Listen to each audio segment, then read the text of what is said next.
Dubai. Happy Friday. We made it to the end of the week. And as always, we're going to run through the top trending stories that everyone across the country is talking about. First off, how could we miss the fact that the UAE's National Day name has changed? And as well, Zamzam, a water secret has been revealed. It's Friday. We're back talking all things Love is Blind, especially news regarding Chafik and Dounia. It's been all over your feeds. If you've missed it, we're going to talk about it. And as well, the Ambanis are in Dubai and they are doing the most Dubai things. Yes, they have. And later on in the show at about 8:50, we're going to talk all things Morpheus 8 with Dr. Hassan Galadari. Is this the ultimate skin transformation? We are all ears. And in today's rapid weather report, expect highs of 30 degrees. Humidity is at 79%. But before we get into all of that, every single feed in the region is absolutely flooded with Elie Saab's World Anniversary Show, celebrating 45 years of impeccable glamour and history and fashion couture. He held a party in Riyadh. I mean, I loved it, and I loved the performance. I loved Camila Cabello, Jennifer Lopez, Celine Dion, and my favorite was Nancy Ajram. Celine Dion closed the show. She's behind us. She has her own health stuff going on, but my gosh, does she bring a powerful performance. But it was the whole thing. It was Halle Berry wearing an Oscar, 90s Oscars dress. Mm-hmm. It was Rosie Huntington-Whiteley looking absolutely phenomenal. You mentioned Elisa was there. J-Lo performing like it was the most impressive runway fashion show. And we've had Victoria's Secret this year, by the way, that we've seen in a long time. So shout out to Elie Saab for making that mark. I mean, if you want to compare that to Victoria's Secret, I don't think that's even doable. Because like Elie Saab, he dressed all of the performance in Elie Saab's dresses, right? And they performed so well. The performances were amazing. And I was seeing like my TikTok For You page was filled with videos of that. And as well, a lot of people did attend, and I was like, why was I not invited? Yeah, very same, because people were, getting Arabic phrases from Camila Cabello on the red carpet. But interestingly enough, like if we look at how, fashion can change and times can change, like Victoria's Secret did come back this year to, I would say, a little bit of a humdrum response from us as a public. Then you have this, and like Elie Saab could have held this anywhere in the world. That's true. But he chose Saudi. He chose the region. And I think that says so much about how times are changing and how you have like major international stars like so excited to say shukran.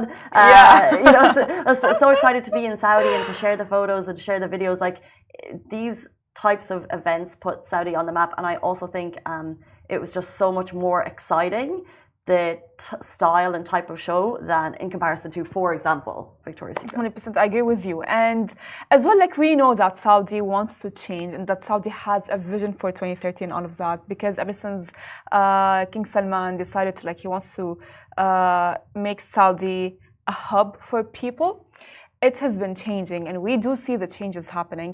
And my favorite part of all of this was when Camila Cabello, when she was singing Havana Unana, she was like, Saudi. Yes. That was so cute. I loved it. I love when you're in a concert and they say a word that's relatable. You're like, yeah, that's us. But let's bring things a little bit closer to home. We had major news announced yesterday as we head towards Union Day. Well, I am born and raised in Dubai, so I can relate, and I love this because UAE's National Day has just got a new name. So the UAE's National Day celebration got a new name. It's a change that reflects the nation's deep roots, unity, and pride. Now, starting this year, the UAE's National Day will no longer be celebrated under its traditional name. Instead, it will be called Eid al-Ittihad, meaning Union Day in Arabic, which is a name that beautifully captures the spirit of the occasion. So, what exactly does Eid al-Ittihad represent? Well, this change is all about embracing the nation's identity. It's a celebration of the founding of the UAE and a moment that marks the coming together of 7 emirates uniting under one flag, one purpose, and one united future. So, as we move forward, we will be celebrating Eid al-Ittihad or Union Day with even more pride and passion. And this year's celebration marks the 53rd, yeah, right? 53. They have been together for 53 years. Gosh. Yes, I mean, I just couldn't get the words correctly, but I want to... 53, no, it's 53 this year. And do you guys know a fun fact that in 1972, when they all got together as a union, it was not the 7 emirates. It was only 6 emirates. And then 2 months later, Ras Al Khaimah joined. Interesting. And since then, what a union Literally, that has what brought, a union. and how life-changing it has been for all of this. And, you know, the population of Dubai is growing. And so many people have joined in the last 2 years. I've been lucky enough to live here for 10 years. But if you're new to the country, Union Day, National Day, Eid al-Ittihad Day, the weekend itself, we have 2 days national holiday, so it's a long weekend, and the city is alive. It's the best time to be in Dubai. The weather is stunning, and how people mark it is national pride. You'll see flags out windows, you'll see flags on homes, you'll see all the school kids like painting their faces, and all the cars get a bit of modification.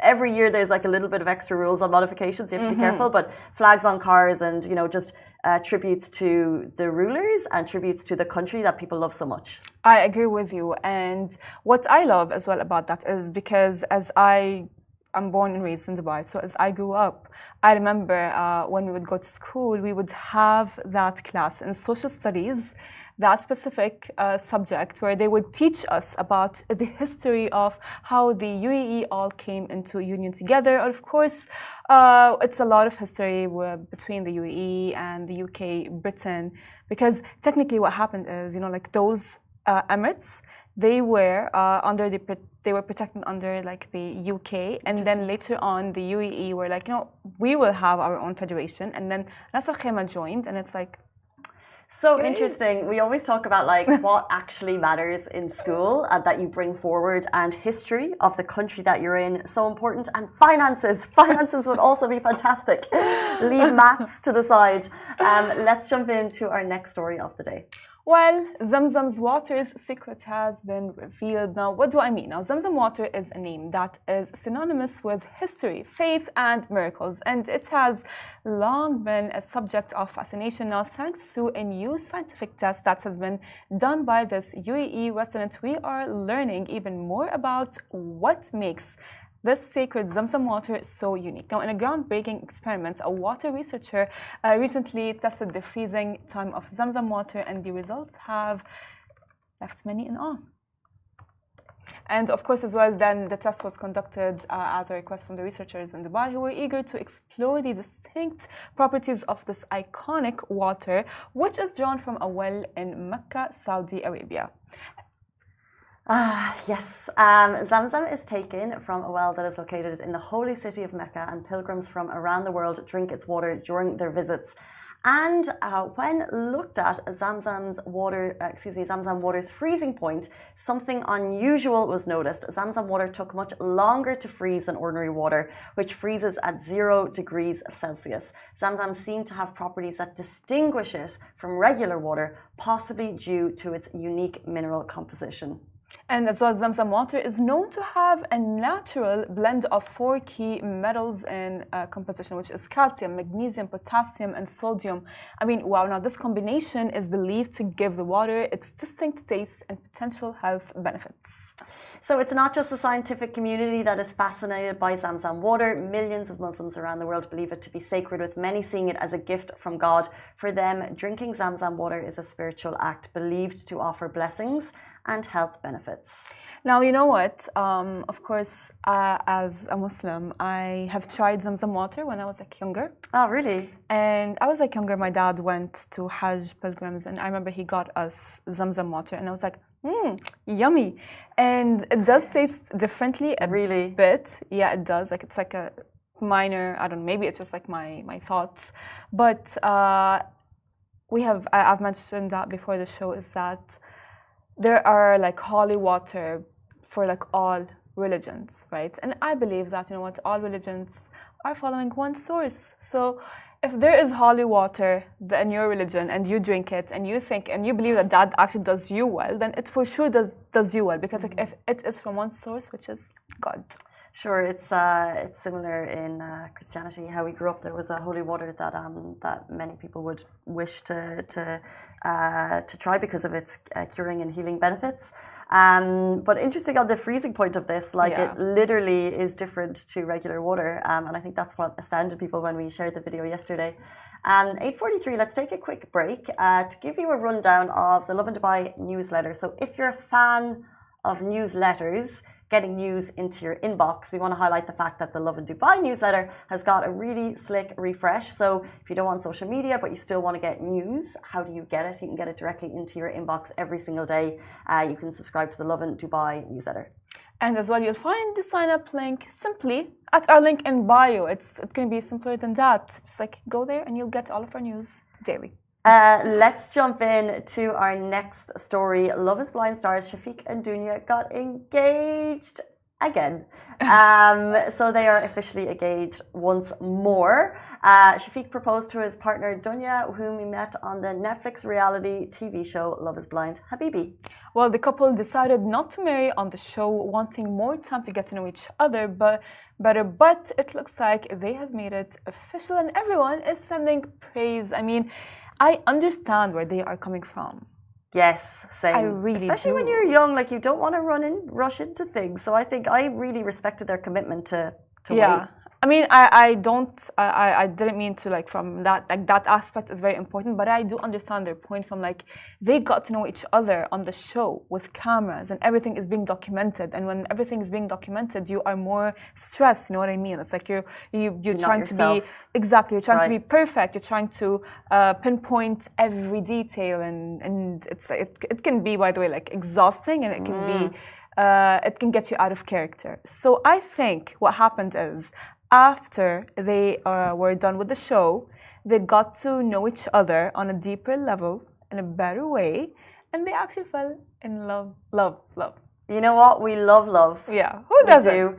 And we had another star of the show, Khatab, join us, and he was giving us the lowdown of kind of everything that goes on behind the scenes.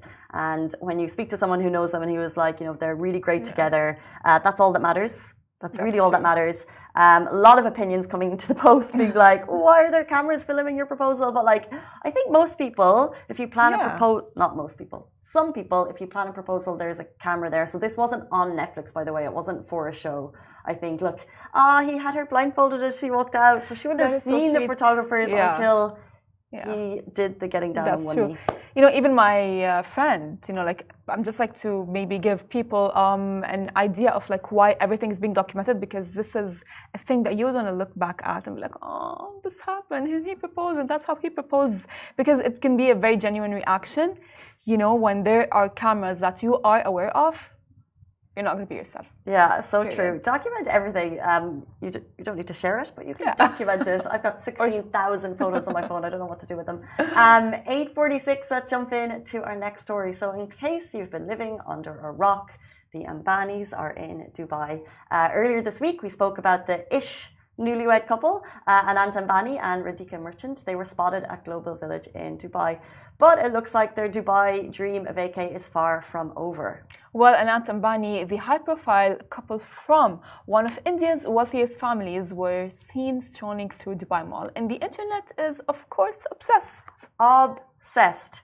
The video of Anant Ambani walking through the mall got 3.8 million views on the Lovin Dubai Instagram feed. To give you a bit of perspective on that, a high-performing video will get 1 million views. We'll get a couple of those a week. A video of a man walking through a mall doing no more than that. He was doing nothing else, strolling through the mall. It got 3.8 million views. People are obsessed with this couple. They're obsessed with the relationship. And the comments, by the way, they're all pretty kind, but they're also asking if he's planning to buy them all. He's not. It is not for sale. Let's preempt that. But he was also reportedly, haven't seen the video, reportedly spotted in Mall of the Emirates.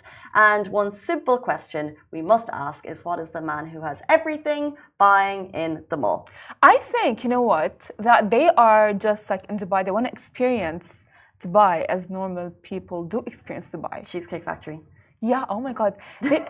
I wonder if they went to a cafeteria, to Jumeirah, if they are having like, you know, like those like 1 dirham karak. Yeah, who knows? I wonder. I really do, you know, like that would be iconic. Maybe he just, or maybe he wanted to see the aquarium in Dubai Mall. Maybe he wanted to go to Laudre and get those really nice little French macarons. I don't know. You know, when you go to Dubai Mall, there's like specific things that you would go to. That's true.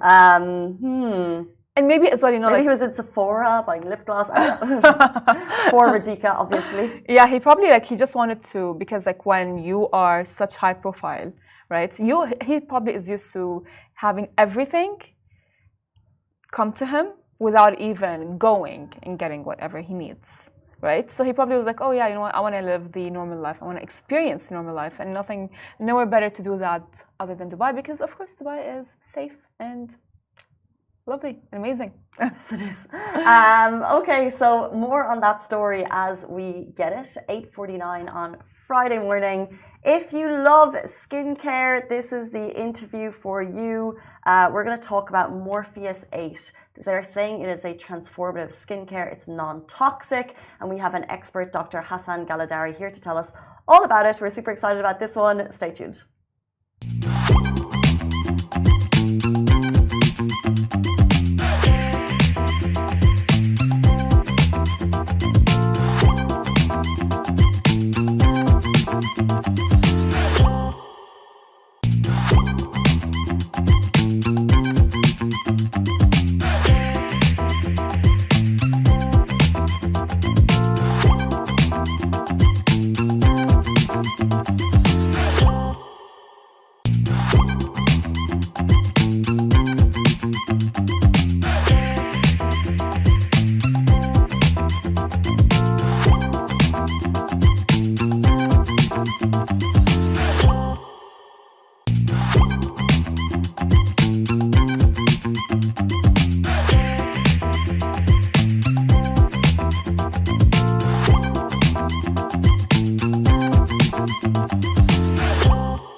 Skincare lovers assemble. We're thrilled to dive into all things skincare with our next guest, Dr. Hassan Galadari, an expert in Morpheus 8, the world's #1 toxic-free skin treatment. This is reported as a game-changing approach to radiant skincare, so we're so excited to dive into it. Welcome to the show. Thank you for being here this morning. Thank you for having me. Lovely being here. Excited to talk about radiant skincare. A lot of questions, but my first question is, what is Morpheus 8, and as well, who benefits from it the most? Well, first of all, Aria, so let's talk about the technology itself. It's pretty much what we call a microneedle radiofrequency machine. So radiofrequency it's another word for focused heat. Okay, so we're delivering pretty much heat into the area of the skin that will allow pretty much the skin to kind of wake up and then form new collagen. So that's exactly what we're doing. And it's microneedling because there's the way that we're delivering the heat. In the past, we used to deliver the heat just haphazardly on top of the skin. And a lot of people knew that technology in the past. But now what we're doing is that this is microneedling. So there's actual small little needles that penetrate the skin first. And then we have the radiofrequency, which is the heat that's emanated. And then it just, you get really focused areas of treatment. So you get the best results because of that. Speaking of the best results, what does that look like for someone? Who is this for? Well, it's for everybody. So it's for me because I've tried it multiple times Looking right now. fabulous. Thank you. Skincare. Thank you. How old do you think I am? Forget the white hair. Forget the white hair. That gives it away. You want to give a 40? well, add 6 more years. So I'm 46. I was going to go 41. Oh, you're gonna go 41? Okay. Yeah. So I'm like at the end of my 40s. But you get proper skincare because you follow a skincare routine, and then you have to follow through with certain procedures to allow you to kind of feel more tight, more youthful. Have a rejuvenated look with a shine to it. Then this is where you get your technologies that come into play, and one of them is of course the Morpheus 8. Interesting. That's actually very interesting because I all the time think about it. But if you can explain the difference between Morpheus 8 burst and Morpheus 8 burst deep. All right. So from the name, when I say deep, what are we talking about? I would assume that maybe the needles Go get a little deeper. I don't know. Very close, very close. So the energy that we're emanating is pretty much goes a little bit more on the deeper side. So we're really kind of being more focused on the deeper aspect. So it works really, really very well for certain parts of the body. Okay, so for example, if we're using it, anywhere on the abdomen for skin laxity and so forth, it really helps. For certain patients who have a little bit, for example, of, a little bit of cellulite, a little bit of stretch marks, mainly on the body, that can also help, in that sense. So in the past, people have been mainly focusing on the face, Right. but now we can also have treatments on the body to have really great results that are still considered to be non-surgical.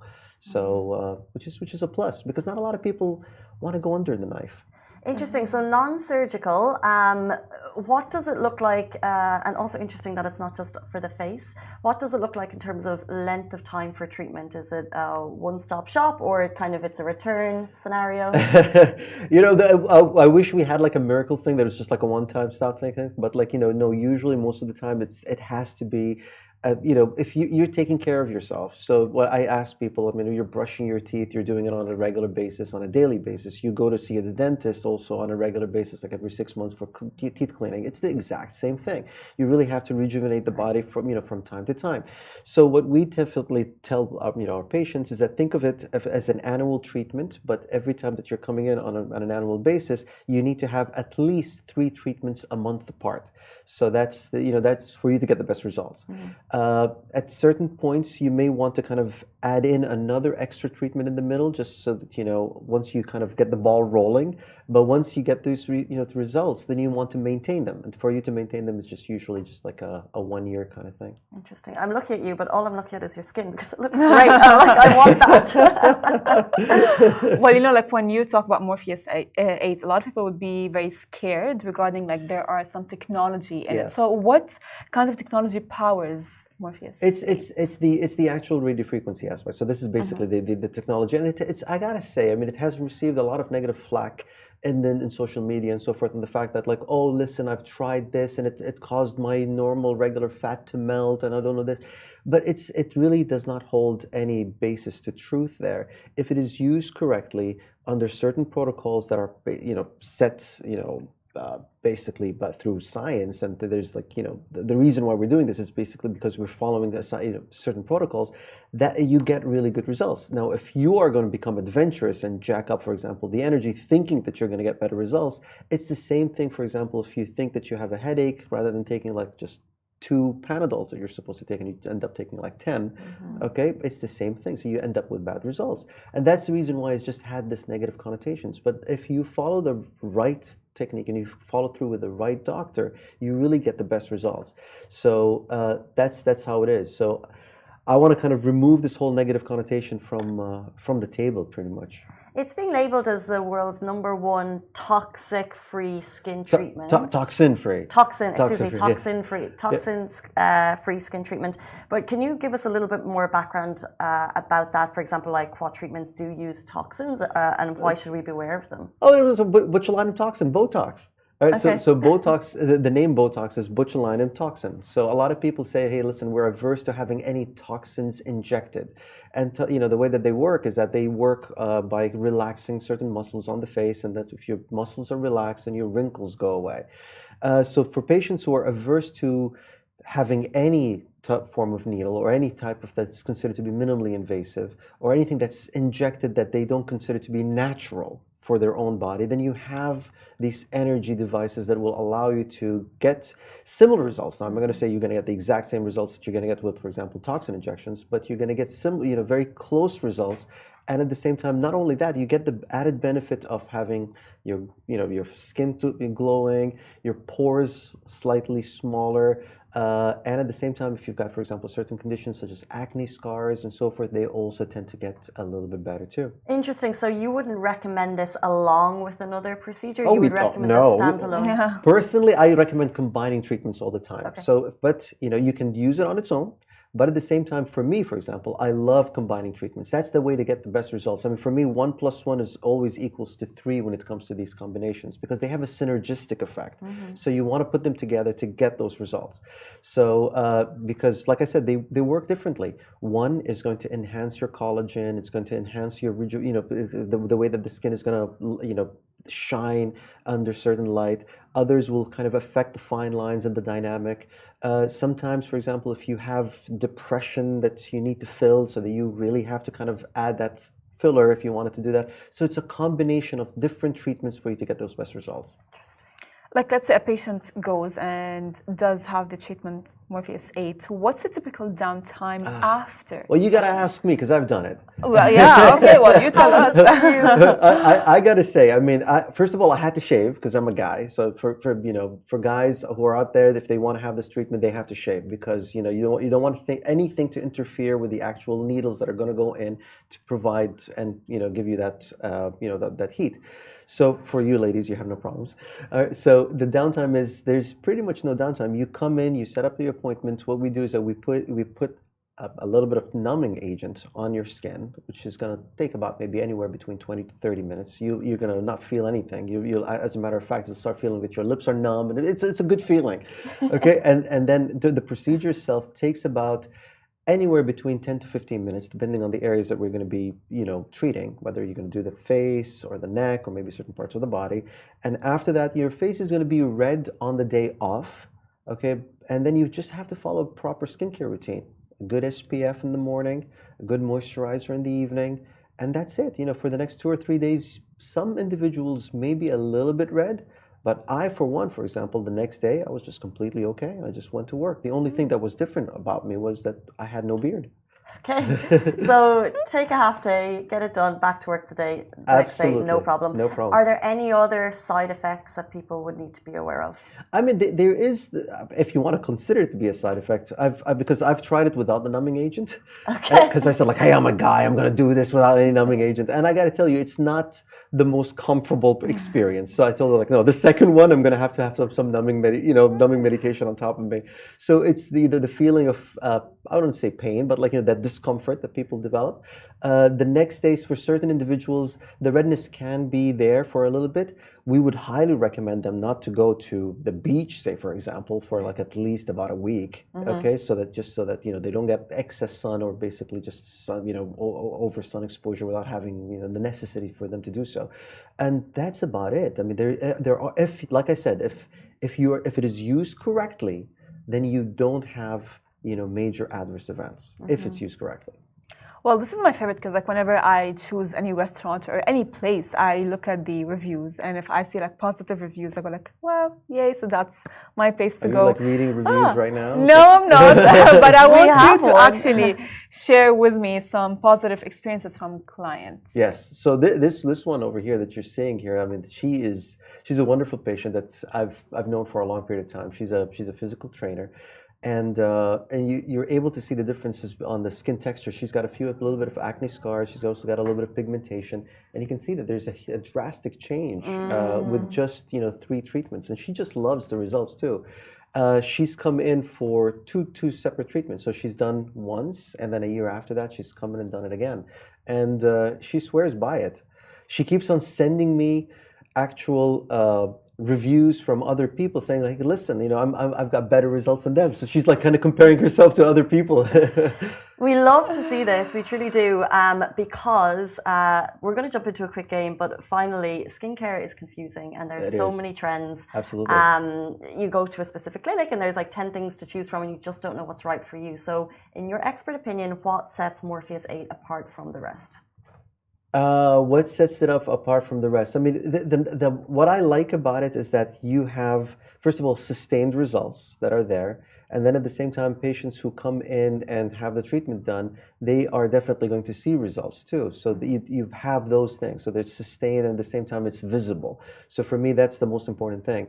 And it allows my patients to be happy and more confident in their skin. And once they are, they become more productive. And then, they call their friends and then they show up with a horde. You've sold me, I'll be honest.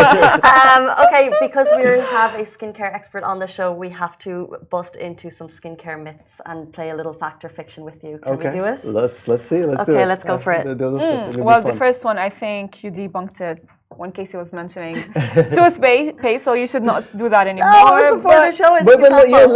Let people know. Okay, it's fine. Using toothpaste can reduce pimples overnight.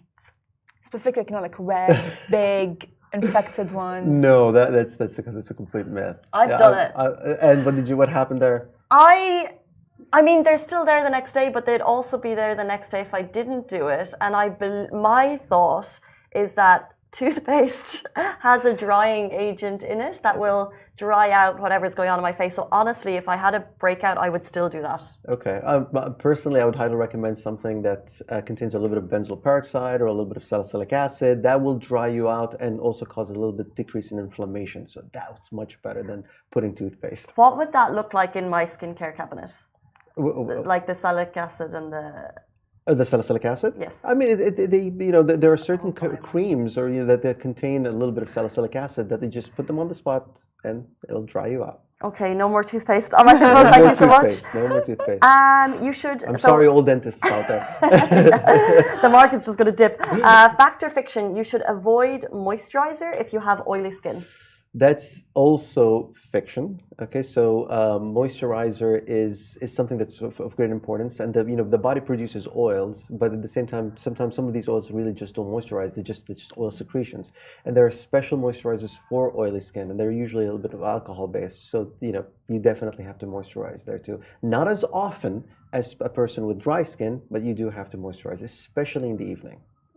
Interesting. Well, this is going to be my favorite one because I hear that a lot of the time. So drinking a lot of water can keep your skin hydrated.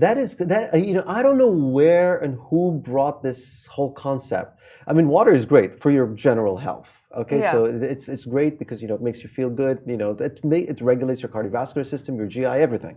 But it really does not hydrate the skin. What? Yeah. Thank you. Yeah. Thank you. If you want your skin to be moisturized, the room should be like a steam room for it to be moisturized for you to get the water.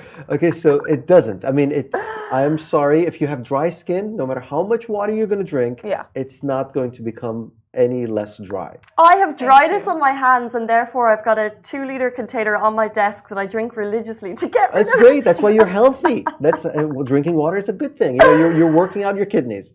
Honestly, that's new information. Face oils can clog your pores and cause acne. Well, it depends on the face oils, but most of the time, I mean, if used correctly, I mean, they shouldn't. But if your skin is, for example, acne prone, then yes. But most of the time, no. That's also I would consider to be fiction. So you definitely put a little bit of face oils into having problems. Interesting. Well, this is my favorite as well because I think about that sometimes. Sleeping on your back prevents wrinkles. Well, yes, I have not met one of the pharaohs or the mummies having any wrinkles because they always sleep on their backs. But in all honesty, that is also considered to be a fiction. So, I mean, nobody sleeps on their back. I mean, unless you're like Dracula or like a vampire or something. But, you're always going to twist and turn. Now, a lot of people are going to advocate for the utilization of, a silk pillow. Those silk pillows that will kind of leave a little bit less impression on the skin when you wake up. So you have a little bit less wrinkles. But no, I mean, whatever makes you comfortable, sleep as much as you want, okay? Don't sleep 2 hours just for perfect skin. And finally, makeup with SPF is enough to protect your skin from sun. No, that's complete fiction. It's never enough. I mean, the makeup usually contains a little bit, about as much as probably SPF 15, and you have to keep at least SPF 30 on your skin. So my recommendation is that you need to put on your SPF first, and then it'll be a great benefit if you put in makeup with SPF. So you got the SPF 30, and then you put in that 15 that kind of jacks it up to about 45, 50, which is really, really very well. So don't put just the makeup thinking that the makeup is going to do it for you. No, you need to put that SPF there. You have absolutely debunked about 3 skincare myths that I thought were No, I felt you took the toothpaste personally. And the water. I really and the water too. Water, yeah. There goes that 2-liter water that you keep on drinking. Absolutely. Look, if you have questions about skincare or Morpheus 8 as a transformative skincare technology, Dr. Hassan Galadari is your man. How can they find you? How can they get in touch if they have more questions? So they can get in touch with the clinic. So you can do that, or they can follow me on Instagram and send me a message there too. Awesome. Thank you so much for your time on this Friday morning. Thank you, Farah. Thank you, Casey. And that brings us to the end of the Lovin Dubai show. Have a fabulous day, and we'll see you back here on Monday morning, same time, same place. Bye-bye.